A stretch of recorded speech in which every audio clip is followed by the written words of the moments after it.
Les communautés paysannes d'Aragon, ils n'ont pas eu besoin d'un manuel avec des missionnaires qui sont venus leur expliquer ce qu'il fallait faire.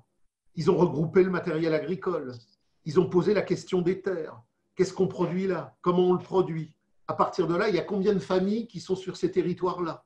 Puis à partir de là, comment on s'étend? Processus de communisation. Comment on va dire que la pratique de l'extension radicale et la pratique de l'extension géographique vont de pair.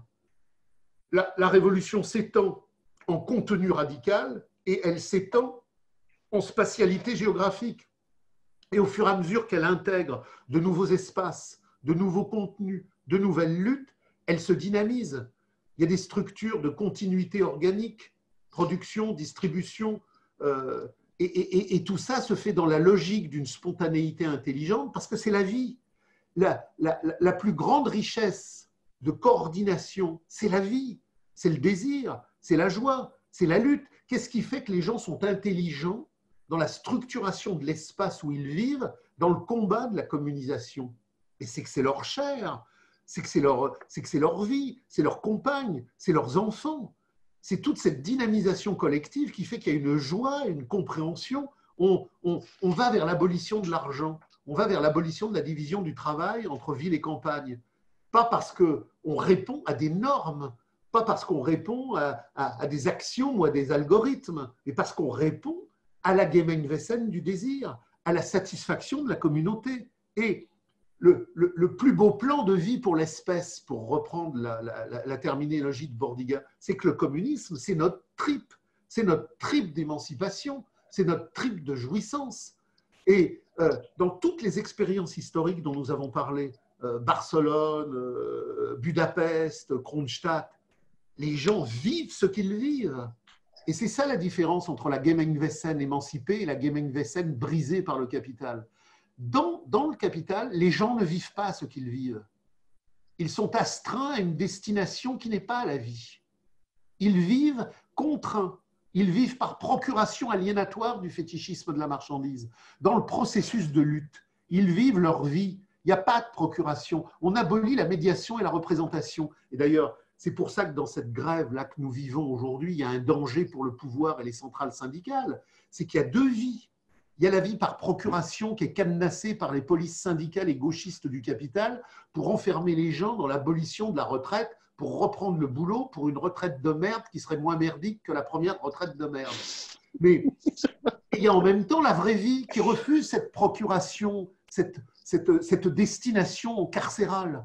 Il y a donc toujours un conflit entre deux vies, la vraie vie et la fausse vie, la vie marchande et la vie anti-marchande. Et quand le processus révolutionnaire surgit, la force de la vie anti-marchande fait que les prolétaires, d'où qu'ils viennent, qu'ils aient lu ou qu'ils n'aient pas lu, ils savent très bien organiser une coopérative, ils savent très bien organiser des milices de combat, et ils savent très bien, à un moment donné où il y a des parasites chefistes, hiérarchiques, de la gauche du capital, qui viennent vouloir les commander, leur dire « Ah bah les chefs, ah bah tous ceux qui veulent nous commander, nous sommes l'automouvement, nous sommes l'automouvement. » Ni division du travail, ni parti, ni syndicat, auto-émancipation révolutionnaire du prolétariat, abolition du salariat, abolition de l'argent. Et toute l'histoire nous a montré qu'à chaque fois, cette puissance, cette volonté d'instaurer le communisme, elle revenait.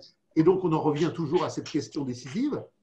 Tant que les conditions de caducité du capitalisme, qui est l'anticommunisme, ne sont pas posées, toutes nos luttes sont condamnées à l'échec.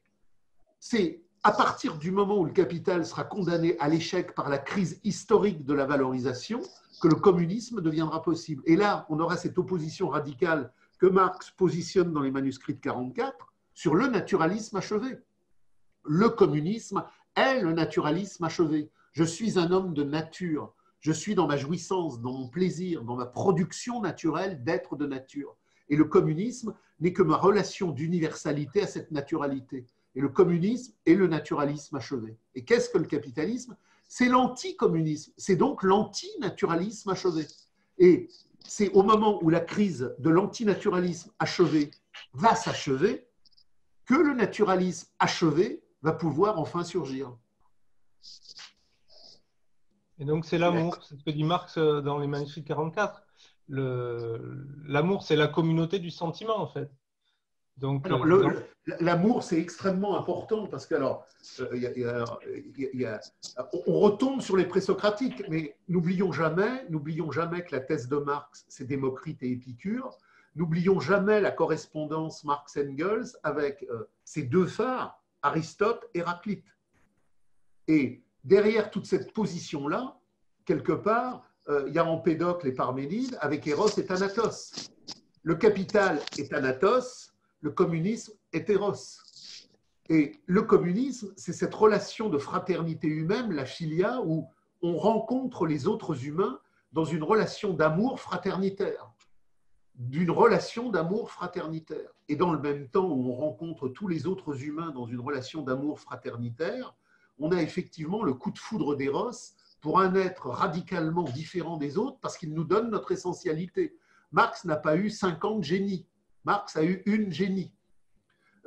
Le rapport amoureux est en quelque sorte la quintessence d'Eros du rapport de l'amour fraternitaire.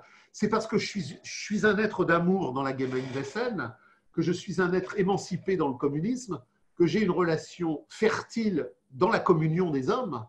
Et parce que j'ai une relation fertile dans la communion des hommes et que je suis dans une filia où tout est riche dans la relation entre les hommes dans le communisme, parce que c'est une relation d'être qui a aboli la relation d'avoir, et il y a une relation supérieure, c'est la relation de l'autre. La relation de l'autre, l'homme ou la femme d'amour pour chacun d'entre nous, parce que là, on a le cœur de notre destination d'essentialité. Et là, on retombe sur quelque chose d'essentiel qui est déjà positionné dans le manifeste, contre le libre-échangisme sexuel et thanatique du capital, contre la partouzerie marchande lamentable de toutes les épaves circulatoires, restauration du concept de l'amour générique. Le libre-échangisme sexuel, c'est le capital.